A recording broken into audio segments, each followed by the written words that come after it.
พบกับสวัสดีทุกท่านวันนี้ก็พบกันแล้วอยู่ในรายการ GPD React แล้ววันนี้เราจะมาเรียกสารตัวอย่างของ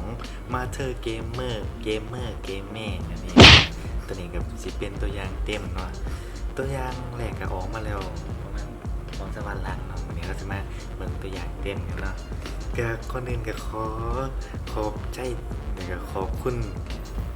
ทุกท่านที่เบิ่งคลิปเรียกสั้นMV เชียง CGM เชียงใหม่106ลีนะโอ้โหขอบใจหลายๆตัวนี้ก็100 กว่าวิวแล้วเนาะตอนนี้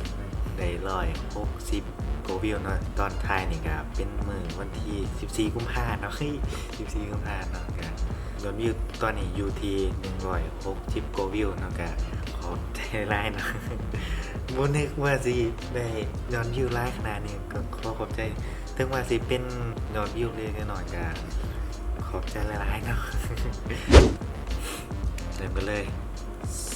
1 2 3 โอ้กลับบ้านกับแม่ไม่ให้แข่งเกมอะไรทั้งนั้นอะ คุณแม่คิดว่าเดี๋ยวนี้เด็กเอาเงินไปโรงเรียนคนละ100 บาทมันพอจริงๆหรอครับ ง่ายเงี้ยกินง่าย เปิดต่อเดือนแล้วนะครับ นี่มันอะไรกันนะโอ คุณแม่ไม่รู้เลยจริงๆหรอครับ 3 มงคลฟิล์ม มีอะไรคุณ เธอรู้จักไฮเออร์กราวไทยแลนด์ใช่ไหม คุณถามมาทำไม กูจะตั้งชมรมอีสปอร์ตถ้าเกิดว่าเธอชนะระดับประเทศกูจะช่วยเธอจบม .6 ก็มาดิครับกูรู้จักเว็บ RV ใช่ไหม RV มันมีแบบฟอร์มการสมัครการแข่งขันอยู่แต่ขออย่างหนึงนะผมขอ1 เพลงได้ด้วย การต่อสู้ครั้งยิ่งใหญ่ของเอาวีผมว่าคิดง่ายกับเราไม่ทับทั้ง ทำไมมี4 คนอ่ะสัตว์ไอ้ถ้วยทอง โอ้ มึง โห เอามา20นี่ส้นตีน 5 นี่เหรอครับครูทีมเรา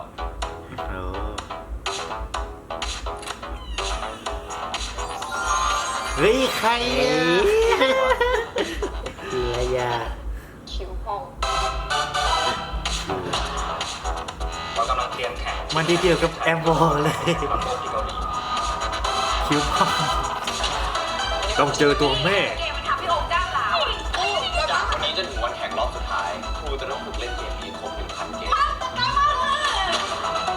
ใครจะอยู่ ใครจะเกม ไอ้พวกเนี้ยมันแค่ใช้สัญชาตญาณของมันในการเล่นพลาดคุณมีอะไรไปตามให้ผมป่ะคุณอยากทำอะไรกับกูอ่ะแม่ ไม่ต้องพูดแล้วแล้วก็ไปลาออกซะจากทีมไฮเออร์ ว้าวเด็กกับลูกใครอ่ะ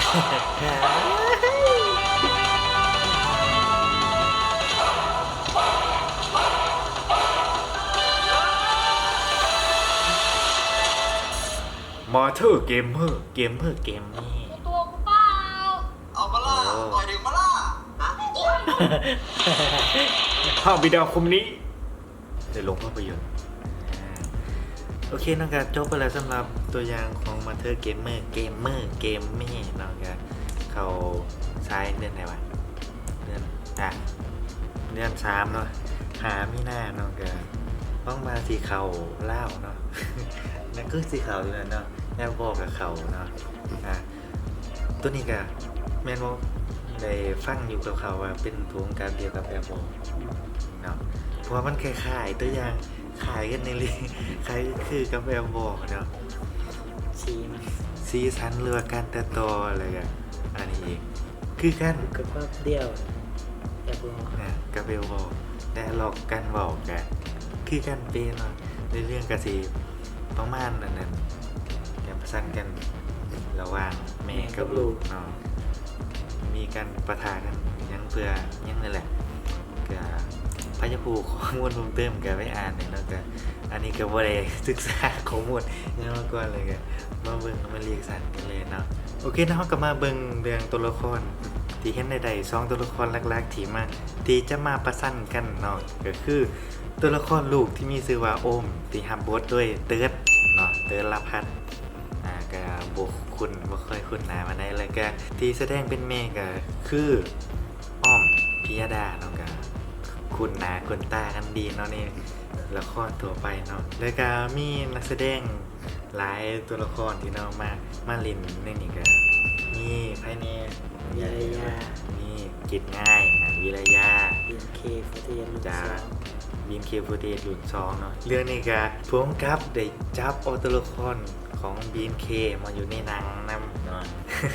เรื่องก่อนก็เป็นแอปบอลน่ะก็เอาเอาออนอุงมาลินเนาะเรื่องนี้ก็เป็นวิรยามาลินในหนังนำเป็นการโปรโมทหนังเลยก็เพิ่มซีซั่นให้กับหนังเพื่อให้คนมาติดตามหลายๆนั่นเองเนาะส่วนตัวหนังก็น่าติดตามอยู่แล้วยิ่งได้วิรยามาอยู่ในหนังแห่งน่าติดตามเกินไปอีกเนาะ สิเป็นยังไงกันเบิ่งในโรงภาพยนตร์เนาะทุกสาขาที่ใช้นะโอเคเนาะก็ขอกราบสวัสดีแล้วพบกันใหม่ภายหน้าเนาะหวังว่าสิคลิปวิดีโอใหม่สิมาไว้ๆนี่เนาะเพราะว่าพยายามเฮ็ดคลิปอยู่เนาะช่วงนี้ก็งานหลายเลยเนาะนี่เบิ่งตาท่านผู้ชม ตาสินอนอยู่แล้วเพราะว่างานหลายเนาะงานหลายเลยก็สิพยายามเฮ็ดคลิปให้ทุกๆคนได้เบิ่งกันเนาะนะ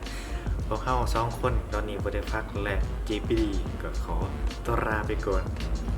สบายดีไปละบ๊ายบายบ่เว้าหยังบ๊ายบายไปละ